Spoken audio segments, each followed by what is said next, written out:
ఇదిగో ఎందుకనో మిర్ల మీద చచ్చిపోతుంది. ఇందులో కూసాలు ఊడింది నారు, అందుకని చచ్చిపోతుంది అనుకుంటా. మళ్ళీ ఈ పై మడి మంచిగానే పచ్చబడ్డది, పైకి పచ్చబడ్డది. కానీ ఈ మడి ఒకటే కొంచెం లాగుంటుంది, అంటే నీళ్ళు బాగా ఆరవు, అందుకోసం చచ్చిపోతుందా కూసాలు ఊడిందని చచ్చిపోయిందా అది అర్థం కావట్లేదు.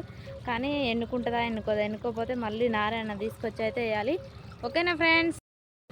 చూడండి ఫ్రెండ్స్, నేను పొలంలోకి పోయి వచ్చేసరికి కోతి చేసే పని చూడండి. సాష తలుపు పెట్టిపోయినా వేయడమే లేదు, కోడిగుడ్డు తీసుకొచ్చుకుంది సాషిగా.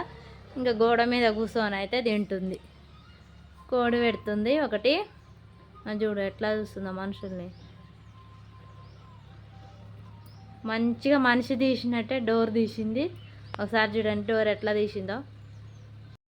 పైన మంచిగా తీసింది, పొతంగా దాని మీద మ్యాట్ మీద కూర్చొని తింటుంది. నేను రాగానే నన్ను చూసి ఉరికి గోడెక్కింది. మా టామిగాడేం పైకి ఎక్కిండు, ఇదేమో సాషి